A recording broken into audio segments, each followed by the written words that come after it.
श्री सच्चिदानंद सद्गुरु साईनाथ महाराज की जय। आरती साई बाबा सौख्यदातार जीवा, चरण रजतळी द्यावा दासा विसावा, भक्ता विसावा। आरती साई बाबा स्वस्वरूपी राहे दंग, मुमुक्ष जनादावी निज डोळा श्रीरंग, डोळा श्रीरंग। आरती साई बाबा जया मनी जैसा भाव, दया तैसा अनुभव। दाविसी दया घना ऐसी तुझी माव, तुझी माव। आरती साई बाबा तुमचे नाम ध्याता, अरे संस्कृती व्यथा। अगाध तव करणी मार्ग दाविसी अनाथा, दाविसी अनाथा। आरती साई बाबा कलियुगी अवतार, सगुण परब्रह्म साचार। अवतीर्ण झालासे स्वामी दत्त दिगंबर, दत्त दिगंबर। आरती साई बाबा 8 दिवसा गुरुवारी, भक्त करी तिवारी। प्रभु पद पाहावया भव भय निवारी, भय निवारी। आरती साई बाबा माझा निज द्रव्य ठेवा, तव चरण रज सेवा। मागणीची आता तुम्हा देवादिदेवा, देवादिदेवा। आरती साई बाबा इच्छित दिन चातक, निर्मल तोय निज सुख। पाजावे माधवाया सांभाळ आपुली भाग, आपुली भाग। आरती साई बाबा सौख्यदातार जीवा, चरण रजतळी द्यावा दासा विसावा, भक्ता विसावा। आरती साई बाबा शिर्डी माझे पंढरपूर, साई बाबा रमावर, बाबा रमावर। साई बाबा रमावर शुद्ध भक्ती चंद्रभागा, भाव पुंडलिक जागा, पुंडलिक जागा। भाव पुंडलिक जागा याहो अवघे जन, करा बाबाशी वंदन, साईशी वंदन।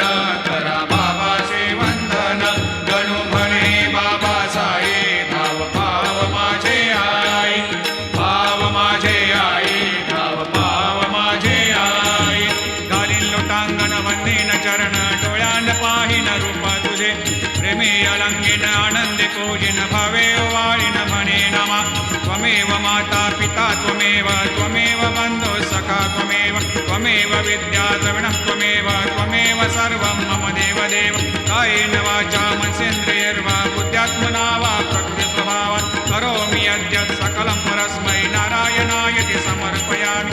अच्युतं केशवं रामनारायणं कृष्णदामोदरं वासुदेवं हरि श्रीधरं माधवं गोपिकावल्लभं जानकीनायकं रामचन्द्रं भजे। हरे राम राम राम हरे हरे, हरे कृष्ण कृष्ण कृष्ण हरे हरे। श्री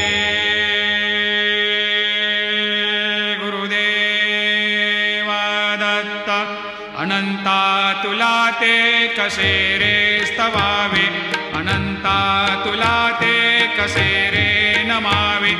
अनंता मुखाचा शिणे शेष गाथा, नमस्कार साष्टांग श्री साईनाथा।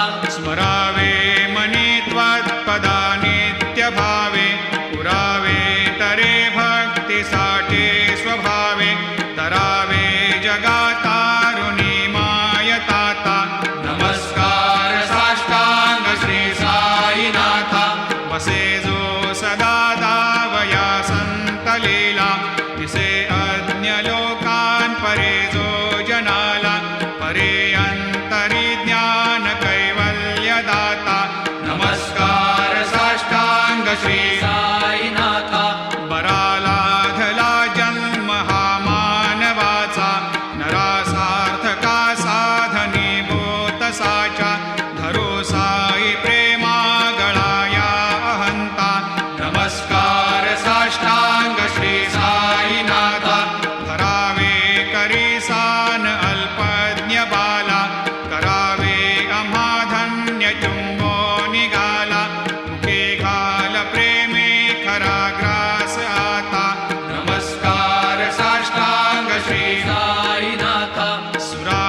सस्वरूपं चिदानन्दकन्दं जगत्सम्भवस्थानसंहारहेतुं स्वभक्तेच्छयामानुषं दर्शयन्तं नमामीश्वरं सद्गुरुं साईनाथं भवद्वांतविद्वांसमार्तण्डमीड्यं मनोवागतेतं मुनिर्ध्यानगम्यं जगद्व्यापकं निर्मलं निर्गुणत्वां नमामीश्वरं सद्गुरुं साईनाथं भवाम्भोधिमग्नार्दितानां जनानां स्वपादाश्रितानां स्वभक्तिप्रियाणां समुद्धारणार्थं कलौ सम्भवन्तं नमामीश्वरं सद्गुरुं साईनाथं सदा निम्बवृक्षस्य मूलाधिवासात् सुधास्राविणं तेक्तमप्यप्रियन्तं तरुं कल्पवृक्षाधिकं साधयन्तं नमामीश्वरं सद्गुरुं साईनाथं सदा कल्पवृक्षस्य तस्याधिमूले भवद्भावबुद्ध्या सपर्यादिसेवां नृणां कुर्वतां भुक्तिमुक्तिप्रदन्तं नमामीश्वरं सद्गुरुं साईनाथम् अनेकाश्रुता तर्क्यलीलाविलासै समावेशकृतेशान भास्वत्प्रभावम् अहं भावहीनं प्रसन्नात्मभावं नमामीश्वरं सद्गुरुं साईनाथं सतां विश्रमाराममेवाभिरामं सदा सज्जनैः संस्तुतं सन्नमद्भिः जनामोददं भक्तभद्रप्रदन्तं नमामीश्वरं सद्गुरुं साईनाथम् अजन्माद्यमेकं परब्रह्म साक्षात् स्वयं सम्भवं राममेवावतीर्णं भवद्दर्शनात् सम्पुनीतप्रभोहं नमामीश्वरं सद्गुरुं साईनाथम् श्रीसाईश कृपानिधेऽखिलनृणां सर्वार्थसिद्धिप्रदा युष्मत्पादरजप्रभावमतुलं धातापि वक्ता क्षमः सद्भक्त्या शरणं कृताञ्जलिपुट सम्प्रापितोऽस्मि प्रभो श्रीमत्साई परेशपादकमलान् न्यान्यच्छरण्यं मम सायिरूपधर रागोत्तमं भक्तकामविबुधद्रुमं प्रभुं माययोपहतचित्तशुद्धये चिन्तयाम्यमर्निशं मुदा शरत्सुधांशो प्रतिमं प्रकाशं कृपातपत्रं तव साईनाथ त्वदीयपादाब्जसमाश्रितानां स्वच्छायया तापमपाकरोतु उपासनादैवत साईनाथ स्तवैर्मयोपासनिना स्तुतस्त्वं रमेन्मनोन्मे तव पादयुग्मे भृङ्गो यथाब्जे मकरन्दलुब्धः अनेकजन्मार्जितपापसंशयो भवेद्भवत्पादसरोजदर्शनात् क्षमस्व सर्वान्धपरान्धपुञ्जकान् प्रसीद सायेश सद्गुरोदयानिधे श्रीसाईनाथ चरणामृतपोतचित्तास् सत्पादसेवनरतः सततं च भक्त्या संसारजन्यदुरितोर्धवनिर्गतास्ते कैवल्यधाम परमं समवाप्नुवन्ते स्तोत्रमेतत्पठेद् भक्त्या यो नरस्तन्मना सदा सद्गुरो साईनाथस्य कृपापात्रं भवेद्ध्रुवं रुसो मम प्रियाम्बिका मजवरी पिता हि रुसो मम प्रियाङ्गना प्रियसुतात्मजा हि रुसो भगिनी बन्धु हि श्वशुरसासुबाई रुसो न दत्त गुरु साई मामजवरी कधीहि रुसो उसो न सुनबाई त्या मजन भ्रातृजाया पुसो न प्रिय सोयरे प्रिय सगे न ज्ञाते पुसो सुरदना सखा स्वजननाप्त बन्धु पुसो परी न गुरु साई मामजवरी माझवरी कधीही रुसो. पुसो न अबला मुले तरुण वृद्धहीना पुसो. पुसो न गुरुधा कुटे मज न थोरसाने पुसो. पुसो न च भले बुरे सुजन साधुहीना पुसो. परी न गुरु साई माझवरी कधीही रुसो. रुसो चतुरतत्त्ववित् विबुध प्राज्ञ ज्ञानी रुसो. रुसो हि विदुषी स्त्रिया कुशल पंडिता हि रुसो. रुसो महीपते यति भजक तापसे हे रुसो. न दत्त गुरु साई माझवरी कधीही रुसो. रुसो कवि ऋषि मुनि अनघ सिद्ध योगे रुसो. रुसो हि गृह देवता निकुल ग्राम देवी रुसो. रुसो खल पिशाच हि मलिन डाकिने हे रुसो. न दत्त गुरु साई माझवरी कधीही रुसो. रुसो मृग खग कृमि अखिल जीव जंतु रुसो. रुसो विटप प्रस्तरा अचल आपगाब्धे रुसो.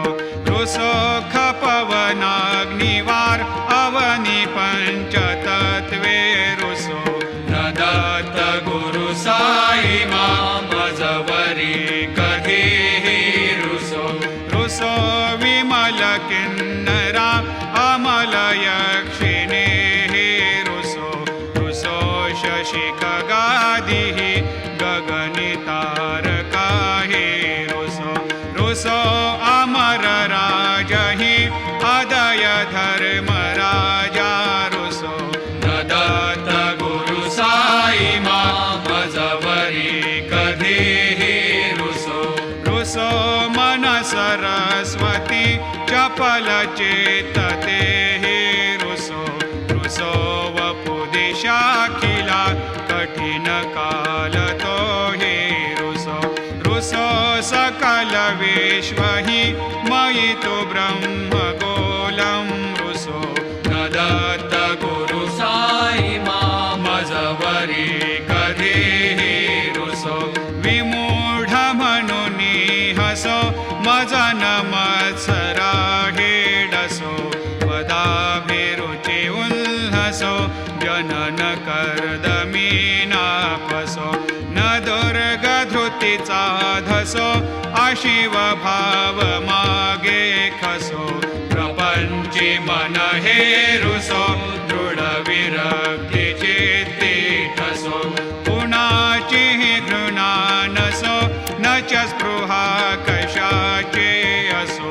सदैव हृदयी वसो मनसि ध्यानि साई वसो. पदी प्रणय ओरसो निखिल दृश्य बाबा दिसो. न दत्त गुरु साई उपरि याचनेला रुसो. हरि ओं यज्ञेन यज्ञमयजन्त देवा स्थानि धर्माणि प्रथमान्यासन्न. तेहनाकं महिमान सजन्त यत्र पूर्वे साध्या सन्ति देवाः. ॐ राजाधिराजाय प्रसह्य साहिने नमो वयं वै श्रवणाय कूर्महे.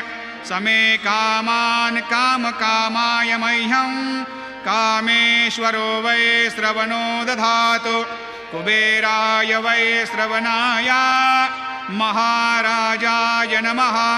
ॐ स्वस्ते साम्राज्यं भोज्यं स्वराज्यं वैराज्यं पारमेष्ठ्यं राज्यं महाराज्यमाधिपत्यमयं समन्तपर्याधीशात् सार्वभौमः सार्वायुषान्तादापरार्धात् पृथिव्यै समुद्रपर्यन्ताय हे कराळिति तदप्येष श्लोकोऽभिगीतो मरुतः परिवेष्टारो मरुतस्य वसन्ग्रहे आवीक्षितस्य कामप्रियैर्विश्वे देवा सभासदैति श्रीनारायण वासुदेवाय सच्चिदानंद सद्गुरु साईनाथ महाराज की जय। करचरणकृतं वा कायजं कर्मजं वा श्रवणनयनजं वा मानसं वा अपराधं विहितमविहितं वा सर्वमेतत्क्षमस्व।